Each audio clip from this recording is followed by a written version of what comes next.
हरे कृष्णा।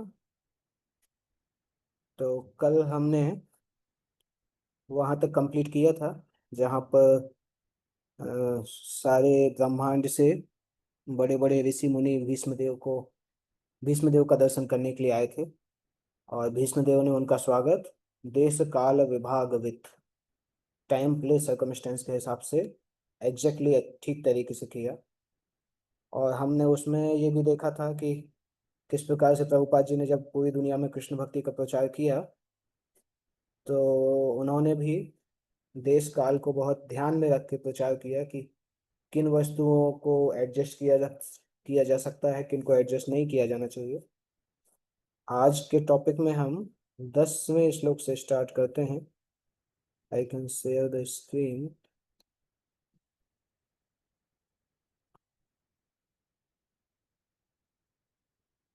10वां श्लोक इस प्रकार से है।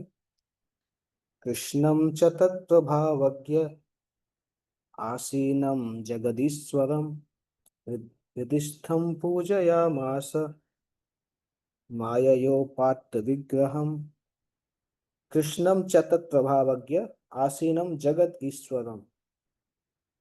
और भीष्मदेव के सामने भगवान कृष्ण जानते थे, और भीष्मदेव एक्चुअली कृष्ण को भी जानते थे और तत्प्रभावज्ञ कृष्ण के प्रभाव को भी जानते थे।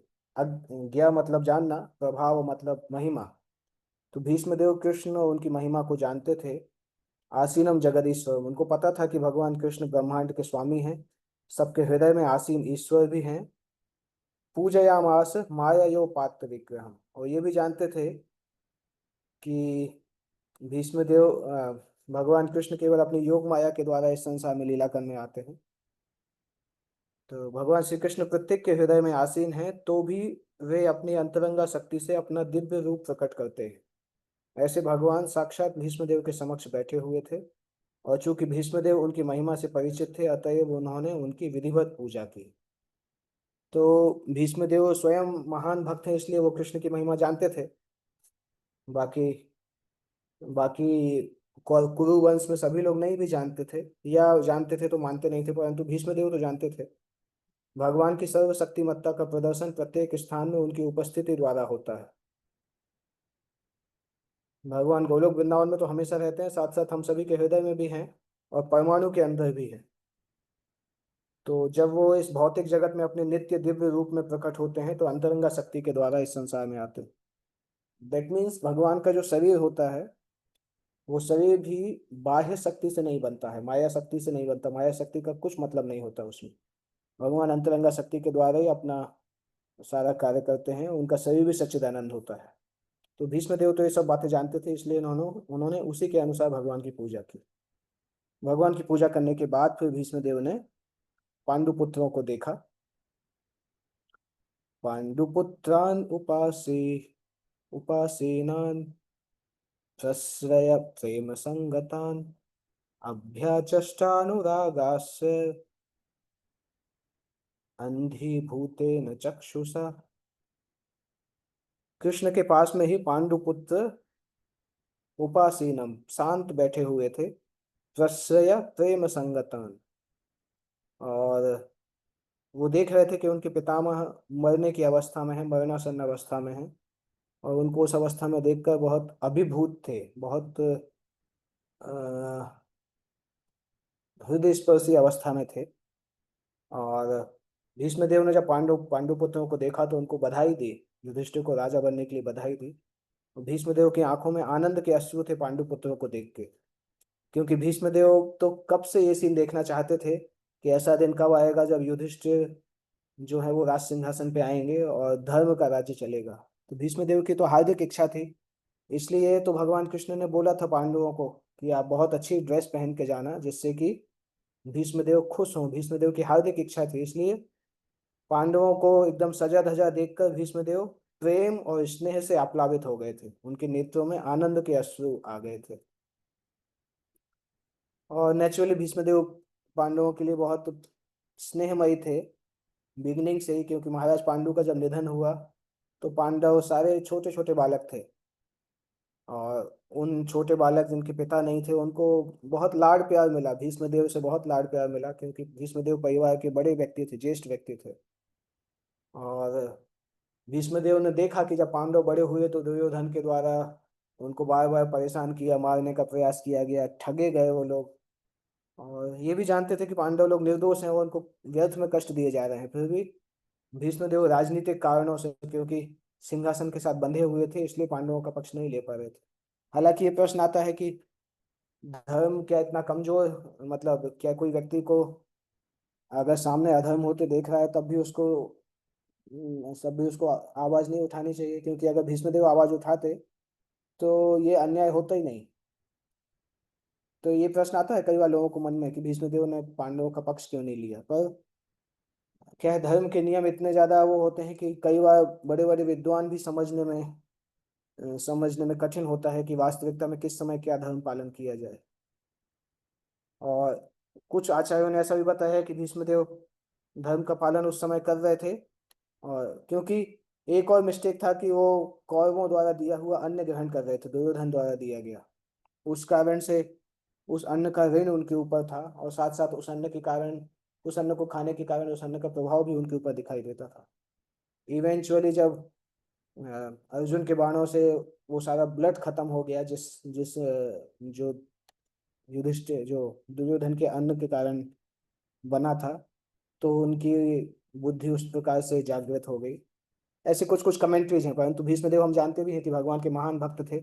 इंटरनल विजन अगर हम देखें तो भगवान की इच्छा से वो कौरवों के पक्ष में थे, अदरवाइज वो भगवान के शुद्ध भक्त थे। तो अंतिम समय में जब भीष्मदेव ने महाराज युधिष्ठिर समेत अपने यशस्वी पौत्रों को अपनी बगल में बैठे हुए देखा, तो महायोद्धा पितामह अपने प्रेम अश्रुओं को रोक ना सके। उनकी आंखों से अश्रु स्वतः छलछला रहे थे। उन्होंने अपने अत्यंत पवित्र पौत्रों द्वारा भोगे गए महान कष्टों का स्मरण किया। निश्चय ही वे सर्वाधिक संतुष्ट व्यक्ति थे, क्योंकि दुर्योधन के स्थान पर युधिष्ठिर सिंहासन पर बैठने जा रहे थे। इसलिए उन्होंने उन सभी को बधाई थी। तो भीष्मदेव तो बहुत खुश थे, क्योंकि युधिष्ठिर उस सिंहासन पर बैठने जा रहे थे। भीष्मदेव नहीं चाहते थे कि दुर्योधन उस सिंहासन पर बैठे, इसलिए भीष्मदेव पांडवों को बधाई दे रहे थे। और साथ साथ भीष्मदेव अभी पांडवों से बात करना चालू करते हैं। अहो कष्टम अहो न्यायम यत् यूयम धर्मनंदनाः जीवितुं नार्हत क्लिष्टम विप्रधर्माच्युताश्रया। भीष्मदेव को पता था कि युधिष्ठिर दुखी हैं कि उनके कारण इतना बड़ा नरसंहार हुआ। भीष्मदेव ये समझ गए थे कि इसलिए युधिष्ठिर दुखी हैं, इसलिए भीष्मदेव ने ये बताना चालू किया कि पांडवों पांडवों का कोई उसमें दोष नहीं है इस नरसंहार के पीछे। बचपन से पांडवों को लगातार कष्ट दिए गए, मारने का प्रयास किया गया। पांडव पांडव तो केवल धर्म के आधार पर जीना चाहते थे, परंतु दूसरी पार्टी इतनी अधर्मी थी कि पांडवों को जान से मारना चाहते थे। इसलिए भीष्मदेव ने वहां से बोलना चालू किया। अहो कष्टम अहो अन्यायम, तुम लोगों के साथ कितना अन्याय हुआ। यद यूयम धर्म नंदना, तुम साक्षात धर्म के पुत्र हो, परंतु तुम लोगों ने कितनी यातनाएं सही हैं, कितने अन्याय और कष्ट सहे हैं। जीवितुम न अर्हतः क्लिष्टम, और इतने कष्टों के अंतर्गत तुम सबको जीवित रहने की भी आशा नहीं थी। हर तरीके से मारने का प्रयास किया, राक्षसों के द्वारा, कभी जहर खिला के, आग लगा के, हर तरह से मारने का प्रयास किया गया। तो आप लोग को जीवित जीवित रहने की आशा भी नहीं थी, परंतु आप लोग क्यों जीवित हैं? क्योंकि आपके पास तीन तीन लोगों का आश्रय था, विप्र, धर्म, अच्युत। विप्र मतलब ब्राह्मण, धर्म मतलब धार्मिक शास्त्र, अच्युत मतलब भगवान कृष्ण। तो भीष्म ने बताया कि प्रैक्टिकली आप लोगों के ऊपर इतना अन्याय किया गया कि आप लोग जीवित रहने लायक नहीं थे। आप लोग इसीलिए जीवित हैं क्योंकि भगवान कृष्ण का आश्रय आपके पास था, शास्त्रों का आश्रय, धर्म का आश्रय आपके पास था, ब्राह्मणों की ब्लेसिंग्स और ब्राह्मणों का आश्रय आपके पास था। उनकी रक्षा के कारण आप लोग जीवित हैं। तात्पर्य में भी यही लिखा है। महाराज युधिष्ठिर बहुत विचलित थे नरसंहार से। भीष्मदेव ये समझ गए, इसलिए उन्होंने सबसे पहले महाराज युधिष्ठिर की घोर विपत्तियों का उल्लेख किया। वे अन्याय के कारण ही इस कठिनाई में पड़े थे, और कुरुक्षेत्र का युद्ध इसी अन्याय के विरोध में लड़ा गया था। इसलिए उन्हें इस घोर नरसंहार के लिए शोक नहीं करना चाहिए था। भीष्म बता रहे हैं युधिष्ठिर को कि आपको इस नरसंहार के लिए शोक नहीं करना चाहिए। विशेष रूप से पांडवों को बता रहे हैं कि पांडव तो हमेशा से ही ब्राह्मणों का आशीर्वाद प्राप्त करते थे। ब्राह्मण भगवान और धर्म के द्वारा रक्षित हैं, इसलिए जब तक वो इन तीन महत्वपूर्ण साधनों के द्वारा सुरक्षित है तब तक निराश होने का कोई कारण नहीं है। ये एक इंस्ट्रक्शन भी है। भीष्म युधिष्ठिर को बता रहे हैं कि अगर आप भगवान का, ब्राह्मणों का और धर्म का आश्रय हमेशा लेते रहेंगे तो आप कभी भी संसार में, कभी भी आपका विनाश नहीं हो सकता है। हम सभी के लिए भी निर्देशन है कि अपनी जिंदगी में हमें इन तीन का आश्रय हमेशा स्वीकार करना चाहिए, अगर हम चाहते हैं कि हम कभी भी विनाश के पथ पर नहीं जाएं या डिविएशन के पथ पर नहीं जाएं। इस प्रकार भीष्मदेव ने महाराज को उनकी निराशा मिटाने के लिए प्रोत्साहित किया। जब तक कोई मनुष्य भगवान की इच्छा के साथ पूरा तालमेल बनाए रहता है, प्रामाणिक ब्राह्मणों तथा वैष्णवों द्वारा निर्देशित होता है और धार्मिक सिद्धांतों का दृढ़ता से पालन करता है, तब तक उसके निराश होने का कोई कारण नहीं है, भले ही जीवन की परिस्थितियां कितनी ही विषम क्यों ना हो। इस परंपरा में एक महान सत्ता होने के नाते भीष्मदेव पांडवों को यह बात समझाना चाहते थे। तो यहाँ से ही भीष्मदेव ने इंस्ट्रक्शन देना स्टार्ट किया, क्योंकि उनको पता था स्पेसिफिकली युधिष्ठिर की मनोदशा के बारे में। उसके बाद संस्थिते रथे पांडव तथा बाल प्रजा बधु युष्मत्कृते बहून् क्लेशान् प्राप्ता तोक़वती मुहुः। जहाँ तक मेरी पुत्र वधु कुंती का संबंध है, वह महान सेनापति पांडु की मृत्यु होने पर अनेक सारे बच्चों के साथ विधवा हो गई और इसके कारण उसने घोर कष्ट सहे। और अब जब तुम लोग बड़े हो गए तो भी वह तुम्हारे कर्मों के कारण काफी कष्ट उठा रही है। तुम्हारे कर्मों के कारण काफी कष्ट उठा रही है, इसका क्या मतलब है? पांडवों के ऐसे कोई खराब कर्म तो नहीं थे जिस कारण से कुंती को कष्ट हो रहा हो, परंतु ये इस सेंस में बोला जा रहा है कि पांडवों के खिलाफ इतने सारे गलत कर्म हो रहे हैं और पांडव उन कर्मों का उन कर्मों से बचने के लिए या उस तरीके से जीवन को बिताने के लिए अलग अलग कष्ट उठा रहे हैं। वो ये देख के कुंती को कष्ट होता था।